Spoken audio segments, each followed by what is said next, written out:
Dans l'univers haut en couleur de JoJo's Bizarre Adventure, on voyage tant en termes d'époque que de pays. Chacune des parties se déroule dans un lieu totalement différent de la précédente, et on suit un protagoniste différent à chaque fois. Cependant, tous les héros ont un point commun, c'est qu'ils sont tous issus de la lignée des Joestar, et on les appelle JoJo. Il y en a actuellement 9, 8 ont fini leur parcours, et le 9e a débuté son aventure il y a peu. Mais parmi cette lignée, qui est le plus fort, le plus intelligent et le plus polyvalent? Prenez une tasse de thé, car c'est ce qu'on va voir dans cette vidéo.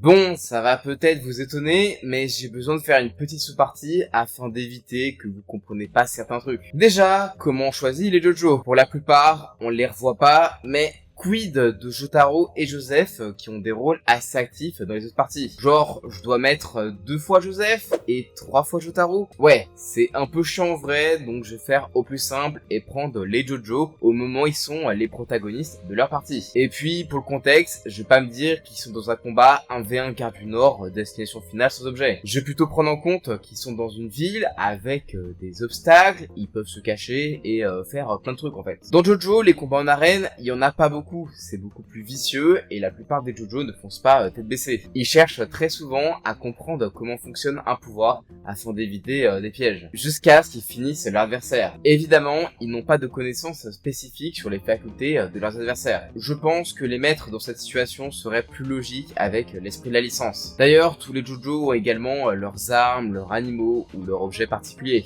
Et je vous préviens que cette vidéo peut vous spoil les pouvoirs des JoJo des parties 7, 8 et 9, mais je vous mettrai des timecodes. Et d'ailleurs, n'hésitez pas à vous abonner. Il y aura plein de vidéos sur JoJo et sur plein de mangas, et j'ai besoin de votre soutien pour me donner de la vraie force. Et oui, le JoJo original est aussi le plus faible, et pour une raison assez simple. Il ne maîtrise que l'onde, un pouvoir certes puissant, mais à des années-lumière d'égaler celui des stands. Cela dit, c'est pas parce qu'il est le plus faible qu'il est à prendre à la légère. Sans super pouvoir, il est le JoJo le plus fort physiquement. Avant de développer l'onde, il était déjà un gaillard bien bodybuildé de 1m95 pour plus de 100 kg de muscles, et il pouvait envoyer voler des gens sur plusieurs mètres d'un simple coup. Après avoir maîtrisé l'onde auprès de Antonio Zeppeli, il est parvenu à vaincre de nombreux vampires envoyés par Dio. C'est déjà un surhomme, mais il sera encore plus puissant vu que Zeppeli lui a donné son énergie vitale afin que son onde soit bien plus puissante. Il a surpassé Tarkus en termes de force brute qui, je le rappelle, peut soulever une montagne. Et il finira non sans mal à vaincre Dio lui-même. Non, vraiment, c'est le JoJo le plus fort physiquement sans stand, et s'il réussit à choper un des autres JoJo, il va juste les one-shots. Il est plutôt intelligent vu qu'il a su comprendre que son père était empoisonné par Dio, et même en combat, il s'en sort plutôt bien, même dans des moments de crise. C'est en utilisant son environnement qu'il a pu survivre face à Dio dans le manoir. Il a su faire preuve de sang-froid pour tuer Wang Chan et d'autres zombies avec son onde ultime. En dehors de ça, il a également une épée, Pluck, qui peut infuser d'ondes, et sa capacité de générer l'onde lui permet également de se régénérer plus rapidement, de marcher sur l'eau, de faire des images remanentes de lui-même, faire de l'hypnose, et également de détecter des gens aux alentours s'il prend un verre avec du liquide à l'intérieur. Jonathan est dans le top du top dans son arc, mais pour le reste, il est limité à cause de l'onde et du manque de diversité de ses techniques. C'est plus Zeppeli qui utilise l'onde de manière plus originale. Jonathan reste très classique dans sa manière d'approcher les choses, et n'est peut-être pas le plus efficace. On passe maintenant au petit-fils de Jonathan Joestar que l'on a vu juste avant. Et il est, comme son grand-père, un maître de l'onde. Cependant, là où Jonathan ne l'utilisait qu'avec ses poings, et à la limite avec son épée, Joseph, lui, est capable de la propager dans des objets afin de les rendre plus puissants et dangereux. Même une capsule de coca peut vous briser un doigt, et des cheveux peuvent très bien vous protéger. Mais sa plus grande force à lui, c'est son intelligence. C'est grâce à d'habiles stratagèmes qu'il sera parvenu à vaincre Straizo, qui est un peu moins fort que Dio. Mais bon, il le fume quand même dans les premiers chapitres sans entraînement particulier, juste avec sa ruse. Et il va également l'utiliser face aux hommes du pilier, qui sont tous bien supérieurs à Dio de la partie 1, mais aussi et surtout Kars, qui était l'être suprême grâce à la pierre. Il était juste invincible, et même aujourd'hui, il y a très peu de manières de stand qui seraient capables de le tuer. Alors ok, Joseph ne l'a pas tué, mais il est quand même parvenu à l'envoyer dans l'espace pour l'éternité, ce qui revient quasiment au même, on va dire. Même si Joseph est moins fort que Jonathan, que ça soit physiquement ou par rapport à la puissance de son onde, à mon sens, Joseph utilise mieux ses capacités et il est plus créatif, avec notamment ses claqueurs américains qu'il utilise en projectile ou en tant que piège. Et surtout, il n'hésite pas à utiliser d'autres armes comme des mitraillettes mitraillettes et des grenades. Et il a la meilleure capacité d'analyse de tous les JoJo, au point qu'il peut anticiper même ce que son adversaire va dire. Et à mon sens, c'est le JoJo le plus intelligent et c'est l'un des rares qui donne le tempo du combat. Les autres personnages sont plus dans la réaction et en vrai, c'est normal. Les adversaires de Joseph sont bien plus forts que lui, faut donc qu'il prenne l'avantage, sinon bah il est mort en fait. Et en plus, si jamais il y a un souci, il peut faire sa technique secrète qui est la fuite. Donc voilà pourquoi j'ai mis Joseph plus haut que Jonathan. Seule fille de ce top et fille du non moins célèbre Jotaro Kujo qu'on verra plus tard dans la vidéo, elle a obtenu un stand après avoir été transpercée par un morceau de la flèche. Son stand, Stone Free, est un stand qui a une courte portée mais qui tape assez fort avec une bonne vitesse. Suffisamment pour tordre des barreaux et mettre KO un homme plutôt facilement. Son stand reste moins fort que Jonathan physiquement, mais comme vous savez, le plus important dans JoJo, c'est pas la force brute, mais bien les pouvoirs. Et comme tous les stands, Stone Free a une capacité spéciale qui fait en réalité toute la différence. Ce dernier fait que le corps de Jolyne est comme une sorte de bobine déroulante. Et le fil de Jolyne peut avoir énormément d'utilité. Déjà, en combat, il est suffisamment solide pour trancher des choses. Jolyne peut aussi former une sorte de bouclier afin de se protéger d'attaques ennemies. Elle peut également s'en servir pour ligoter et capturer ses adversaires. Mais cette capacité peut aussi avoir des utilisations pratiques. Déjà, il peut pas être vu par des non-manières de stand, ce qui peut permettre à Jolyne de facilement commettre des larcins. Le fil peut être utilisé afin de recoudre une plaie, peut servir tant à Jolyne qu'à ses alliés. Et enfin, elle peut aussi l'utiliser pour se balancer. Un stand donc très pratique et efficace, et je le mets évidemment plus haut que Jonathan et Joseph, vu qu'en fait, ils peuvent pas voir les stands et qu'elle a des capacités plus pratiques. Mais s'il reste assez bas, c'est qu'en fait, il manque de punch. C'est plus un stand utilitaire qu'offensif, et je pense pas que Jolyne ferait long feu contre ceux qu'on va voir après dans le top. On passe ensuite au protagoniste de Diamond is Unbreakable, la 4ème partie, et en vrai, c'est une de mes parties préférées. Il est celui qui marque la rupture graphique des protagonistes. Les 3 précédents avaient des physiques massifs et bodybuildés, et pour lui, c'était le cas au début. Mais on remarque au fur et à mesure de cette partie, qu'Araki fait des traits de plus en plus fins, et il abandonne son ancien style. Le stand de Josuke est Crazy Diamond, et il est physiquement méga fort, assez pour détruire des murs de briques, détruire une moto ou fracturer des os. Bon, après, j'ai envie de dire que c'est plutôt classique. Et en termes de vitesse, il donne des patates à plus de 300 km/h. Ce qui est très rapide et c'est presque autant que la vitesse d'un TGV français. Alors en soi, c'est beaucoup, mais je pense qu'il peut aller beaucoup plus vite. En effet, 2 parties plus tard, il a indiqué que Star Platinum bouge à la vitesse de la lumière. Et vu que Crazy Diamond match Star Platinum en termes de force et de vitesse, c'est plutôt logique de se dire qu'il va à cette vitesse. Sa compétence spéciale est elle aussi vraiment géniale. Il peut restaurer les objets et les êtres vivants, ce qui lui permet par exemple de réparer un objet cassé ou de soigner une blessure. Les seules limites sont qu'il peut pas soigner les maladies, faire revivre les morts, et que Josuke ne peut pas utiliser son pouvoir sur lui-même, ce qui est logique avec sa nature très altruiste. Et puis s'il pouvait se soigner lui-même, ça serait vraiment trop cheaté. En dehors de ça, ça lui permet de faire des boucliers en explosant des murs ou en déplaçant une partie qu'il va reconstruire. Mais il peut également utiliser son pouvoir de manière offensive. Genre, il casse un objet, il met un peu de son sang sur lui et il lance une des parties derrière son ennemi, et en le restaurant, la partie brisée revient vers lui, traversant son opposant par la même occasion. Josuke est donc un combattant vraiment excellent. Son stand serait clairement très bien classé dans une tier list avec les meilleurs stands qui existent tout court, vu qu'en fait, il peut soigner ses alliés. Par contre, je trouve qu'il est trop sous-estimé. Déjà, les gens oublient qu'il peut faire plein de trucs de fou avec ses capacités de réparation, et ça, on le voit contre Kira. Mais vu que Jotaro, il a terminé Kira, les exploits de Josuke sont un peu oubliés. Après, n'oubliez pas qu'il a pas de boost de fou, et en vrai, je pense qu'il pourrait gérer les gens plus haut s'ils insultent ses cheveux. Ouais, quand on fait ça, il est très vénère, et en vrai, on sait jamais. Bon, en vrai, je rigole, même avec tous les efforts du monde, il va galérer, vu que les JoJo au-dessus de lui sont vraiment bien plus élevés, on va dire.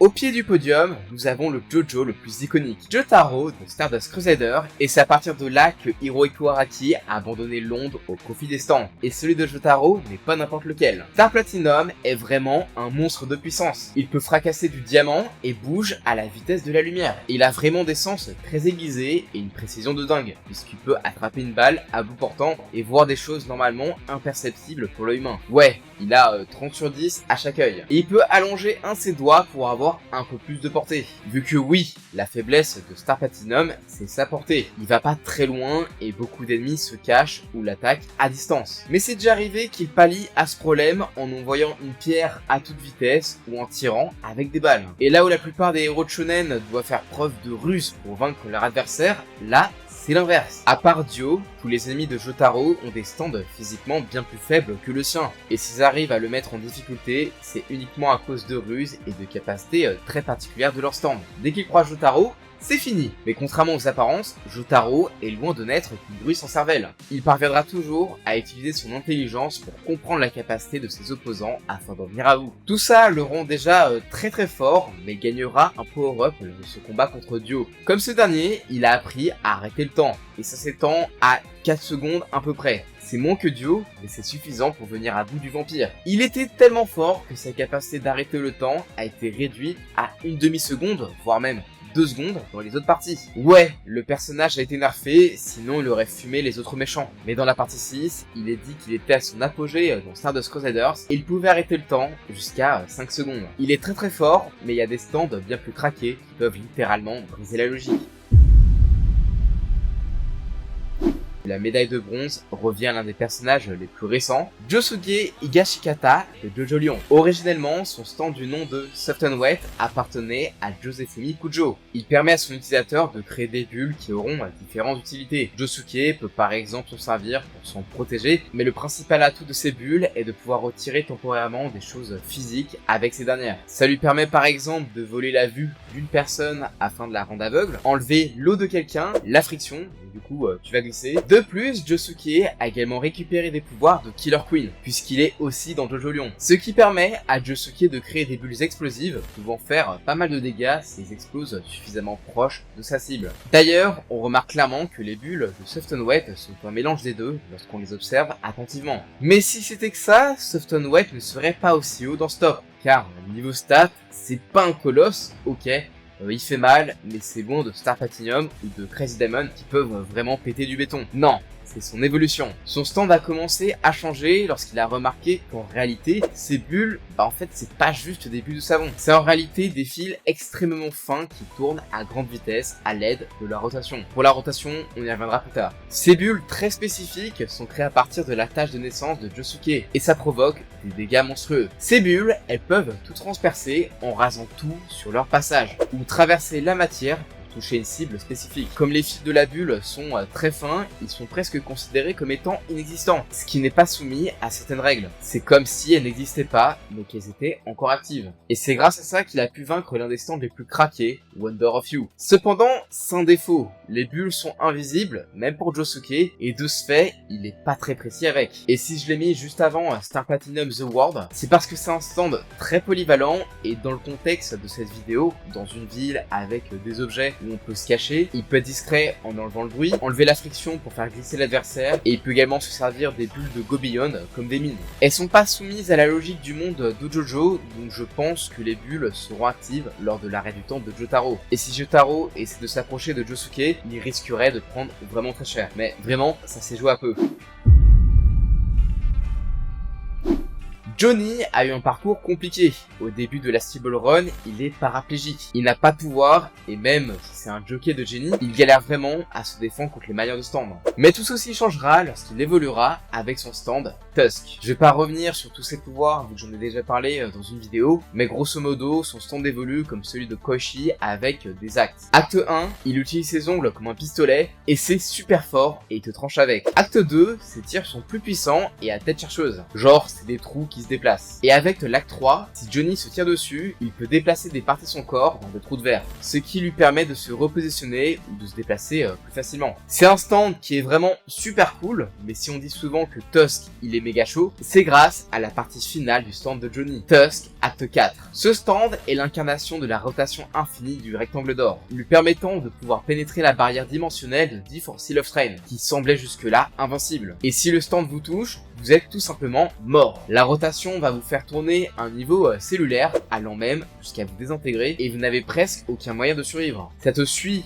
dans les dimensions, et ça touche ton âme. Le seul moyen d'en échapper, c'est d'être touché par une rotation infinie qui va dans l'autre sens. faisant que les deux s'annulent. Après, c'est au bon vouloir de la personne qui vous a touché. En plus, Tusk conserve les pouvoirs des actes précédents, donc Johnny peut ouvrir le sol ou faire déplacer son stand dans des trous de verre. Et il peut également tirer avec ses ongles à tête chercheuse, mais ça dure jusqu'à l'infini. Même si Sloop, il va forcément vous toucher, vu que ça va vous suivre indéfiniment. Enfin, si je le classe au-dessus de Star Platinum et de Soft and Wet, c'est parce que Johnny affrontait un Diego Brando alternatif qui possédait The World. Johnny s'en est très bien tiré, il a même deviné les pouvoirs de The World, et il est sous-entendu que Tusk pouvait bouger lors de l'arrêt du temps. Et si Diego a gagné, c'est uniquement parce qu'il avait connaissance des pouvoirs de Tusk. Mais si ça n'avait pas été le cas, Johnny l'aurait fumé. Et pour Soft and Wet, je pense que Johnny n'a pas à s'approcher. Il attaque vraiment à distance, ce qui lui donne vraiment un avantage. C'est un stand vraiment très fort de base, et en plus, il utilise la rotation, ce qui est l'équivalent de l'onde. Le stand a 3 défauts. Déjà, l'acte 4 est très compliqué à utiliser, vu que Johnny doit utiliser l'énergie de son cheval, il doit donc galoper un petit peu, et sans ce dernier, il peut pas activer sa rotation infinie. Ensuite, Johnny est affecté par son propre stand, et donc par la rotation infinie. C'est ce qui est arrivé lorsque Diego a envoyé sa propre jambe affectée par la rotation infinie, genre Johnny, il pouvait rien faire. Et ensuite, c'est un stand ultra offensif, mais très peu défensif. Johnny, c'est un petit peu un canon de verre, mais je pense tout de même qu'en termes de match-up, il peut battre presque tous les JoJo de stop. Il est ultra létal, et il a un pouvoir très compliqué à comprendre, et au pire des cas, avec la rotation infinie et ses ongles à tête chercheuse, si Sloop, il peut faire égalité. Giorno et son stand trônent toujours au sommet des tops de JoJo. Mais avant de parler de l'évolution Requiem, on va parler de Gold Experience de base. Déjà, c'est un stand qui tape vite, permettant de faire des barrages de coups très efficaces. Il ne tape pas aussi fort que Star Platinum ou Crazy Diamond, mais il a une capacité lui permettant de faire bien mal à ses opposants. En les touchant, il peut accélérer leur sens. Il devient ainsi pour eux très difficile de coordonner leur corps et leur esprit, et la douleur qu'ils reçoivent est amplifiée. Enfin bon, je dis qu'il est pas très fort physiquement, mais il est quand même capable de faire voler une bagnole avec un barrage de coups. Donc en vrai, on ne sait pas trop. Enfin, sa capacité qu'on voit le plus souvent est son don de vie. Tout objet inanimé qu'il touche, avec ses points, peut se changer en être vivant de son choix. D'ailleurs, ces êtres vivants ne peuvent pas être attaqués. Toute attaque qui sera tentée contre eux se répercute directement sur l'assaillant. God Experience peut également changer un objet en tissu organique ou en organe, ce qui peut servir afin de soigner une blessure. Tu couples tout ça au fait que Giorno est sûrement l'un des JoJo les plus intelligents de tous, ça en fait un personnage assez fort, et pour la puissance au global, il serait sûrement à la 5e ou à la 4e place, mais si vous avez vu Golden Wind, vous savez qu'à la fin, il obtient un énorme power-up. Après avoir été transpercé par la flèche, son stand évolue en God Experience Requiem. À la manière d'un papillon, il a quitté sa chrysalide afin d'évoluer. Toutes ses stats sont devenues nulles pour symboliser le fait qu'ils ne sont pas quantifiables. Il a conservé tous ses pouvoirs en version améliorée, et il en obtient deux nouveaux qui sont absolument terrifiants. Le premier est la nullification. C'est une capacité automatique qui se déclenche dès lors que vous voulez porter atteinte à Giorno et son stand. Même si vous arrivez à toucher Giorno, l'attaque et votre volonté sera annulée, ce qui rend Giorno presque invincible. Il a donc la défense ultime, mais il a aussi une attaque surpuissante et limite sadique. Lorsqu'il frappe sa cible, cette dernière se retrouve par la suite piégée dans un cercle de mort infini. Et à chaque fois, la mort est différente, mais toujours très douloureuse. C'est vraiment l'une des pires punitions qu'un personnage de manga peut subir, parce que ok, Diavolo, c'était un monstre, vraiment un gros connard, mais ce qui méritait un truc aussi atroce. C'est vraiment le stand ultime, et en vrai, on sait pas trop comment peut fonctionner la rotation infinie, ou les bulles qui n'existent pas de Soft and Wet Go Beyond, mais je pense vraiment que globalement, God Experience Requiem, c'est vraiment le stand ultime. L'univers de JoJo's Bizarre Adventure explore un vaste éventail de personnages extraordinaires. Chacun avait des capacités uniques et une personnalité qui l'est tout autant. Le premier héros, Jonathan Joestar, était un protagoniste de shonen assez classique, valeureux, brave et courageux. On est passé par Johnny Joestar, qui est bien plus un anti-héros, bien plus tourmenté, et dans la partie en cours, Jodio est carrément un criminel. D'ailleurs, Jodio, je l'ai pas trop évoqué dans ce top, car on n'a pas vu grand chose de lui pour l'instant, mais avec ses gouttes de pluie pesant un poids phénoménal, je pense qu'il serait au milieu du top pour le moment. Et en vrai, j'y pense, mais plus on avance dans les JoJo, plus ils ont des pouvoirs variés. Les stands de Johnny et de Josuke 8 sont bien plus compliqués à comprendre que celui de Jotaro, par exemple. Et en vrai, tant mieux, ça ajoute vraiment de la personnalité aux affrontements, et ça enlève le côté puzzle de la partie 3 et 4. Et en fin de compte, chaque JoJo mérite d'être célébré pour sa contribution unique à cette saga. Alors, peu importe votre JoJo préféré, leur véritable puissance réside dans l'impact qu'ils ont eu sur les lecteurs ou ceux qui ont regardé l'animé. Mais bref, quel est votre JoJo préféré? Personnellement, je dirais Johnny, vraiment, lisez la partie 7, c'est vraiment une masterclass. Enfin bref, JoJo, c'est trop cool, abonnez-vous, je vous dis à la prochaine, ciao!